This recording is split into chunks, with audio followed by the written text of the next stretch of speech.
Good morning, children. So, you have all enjoyed your holidays. Now, let's start again our studies. So, today we are going to start a new chapter, and that is reproduction in organisms.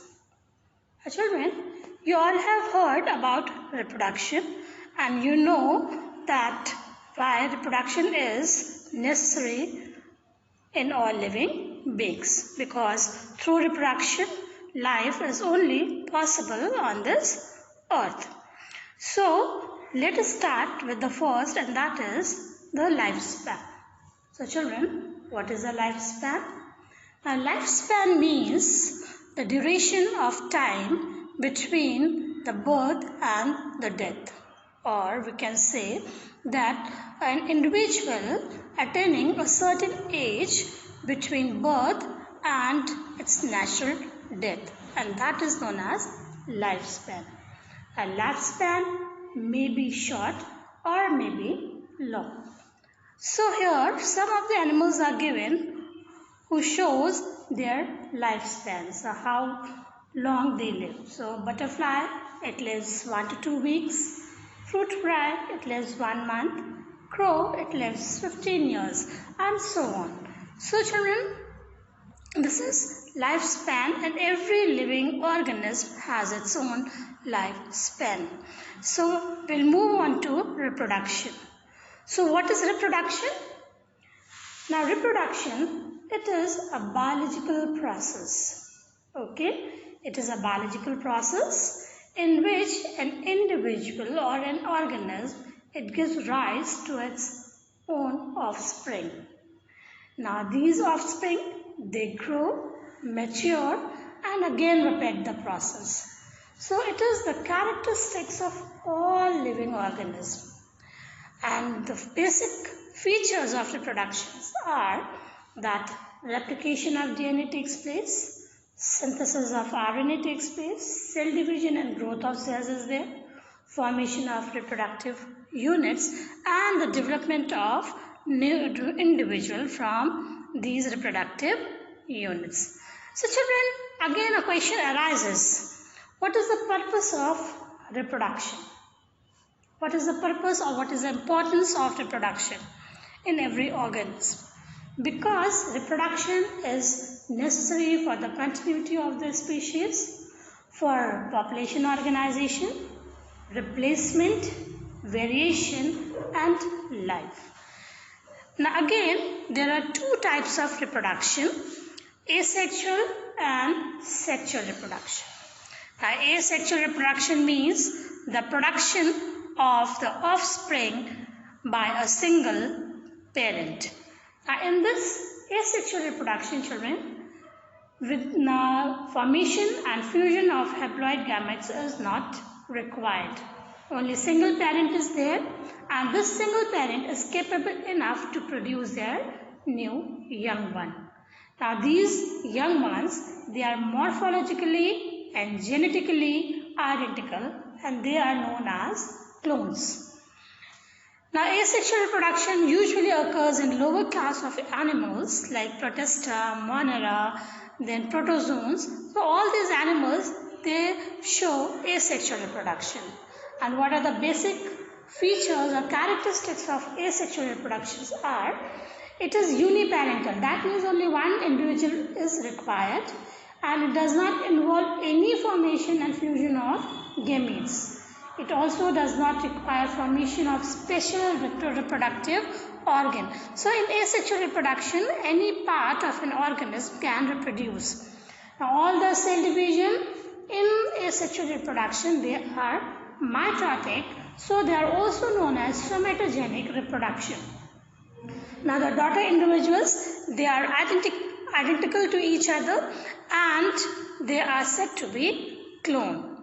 Now it is a rapid or the fast means of reproduction. Diploid alternation of generation does not occur in this asexual reproduction. And there is also no wastage or extra expenditure on the body resources.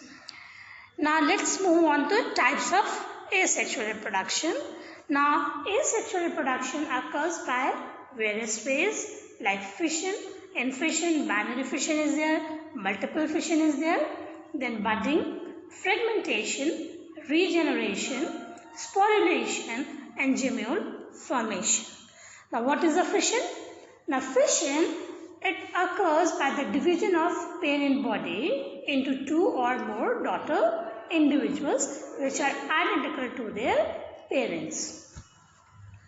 Now, so fission, it is of two types, binary fission and multiple fission. Now this binary fission in which the parent organism divides into two halves and they form a independent daughter organism. Whereas in multiple fission, number of daughter cells are produced from parent organism. So let's see about the different types of animals showing binary fission. Now here, amoeba. Now irregular binary fission in amoeba. This is amoeba cell, and in this cell nucleus is present which divides into two halves and cleavages occur in between the two halves of the amoeba, and after some time they get detached from each other and forming daughter amoebae. Next is paramecium. Now in paramecium also children, two macro and micronucleus, they divide and constriction occurs between the paramecium, and after some time they get detached from the parent body. Now in euglena, fission occurs horizontally. So cleavage occurs here, and from this cleavage two daughter cells are formed. Nucleus again gets divided and two daughter euglena are formed. Now in multiple fission children, as I told you earlier, that parent body divides into many smaller individuals like in amoeba, plasmodium and monocystis.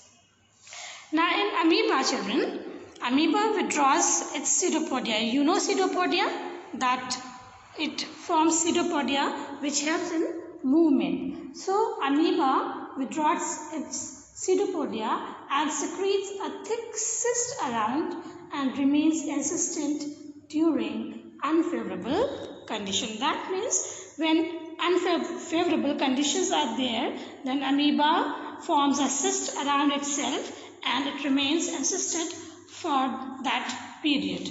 And when the favorable conditions returns, the nucleus of encysted amoeba, they gets divided several times and they form daughter nucleus, which is also surrounded by cytoplasm and cell membrane. Now these are known as pseudopodiophores.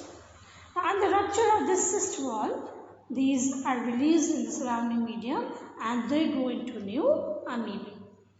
Now this cyst, when it is formed around the new amoeba, then the formation of the cyst is known as sporulation.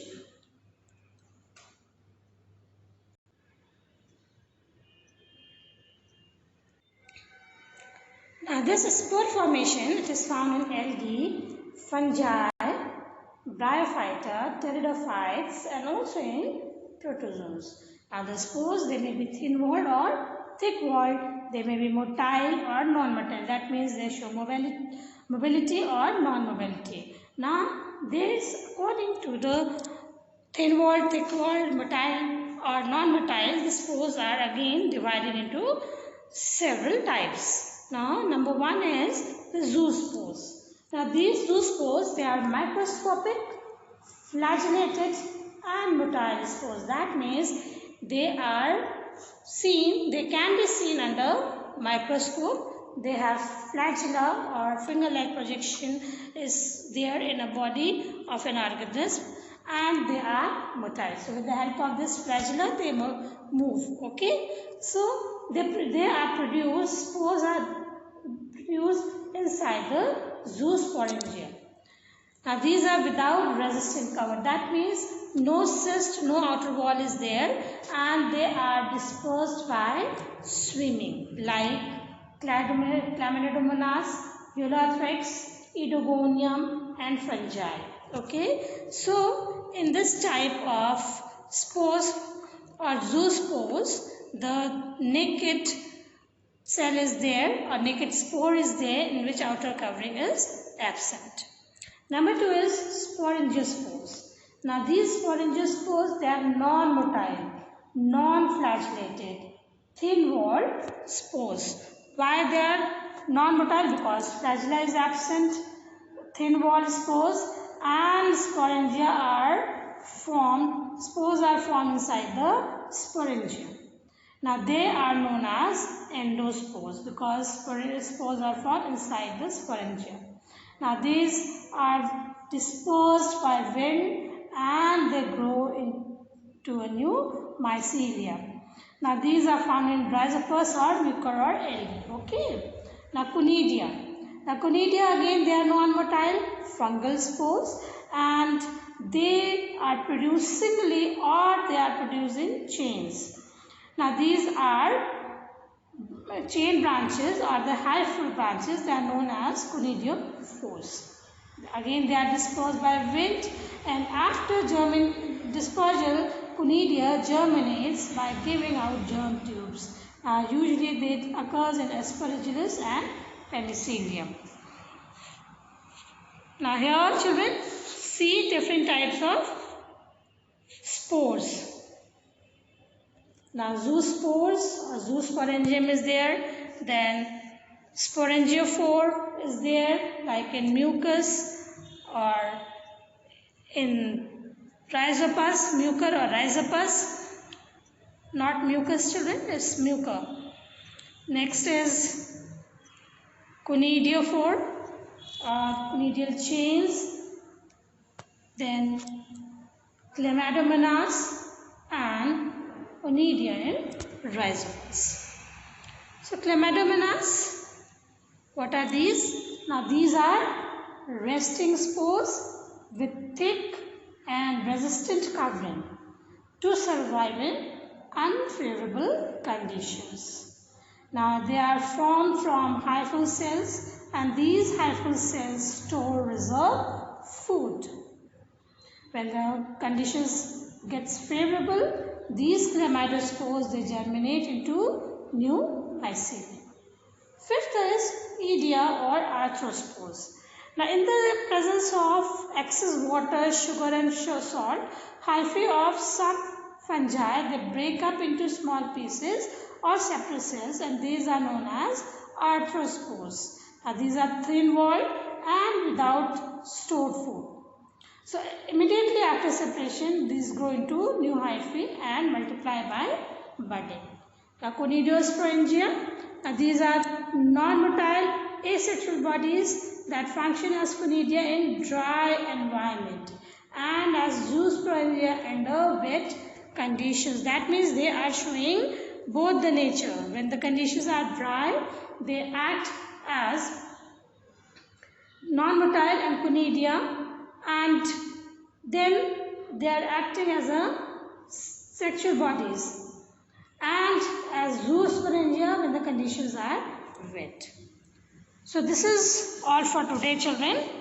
Tomorrow we will study vegetative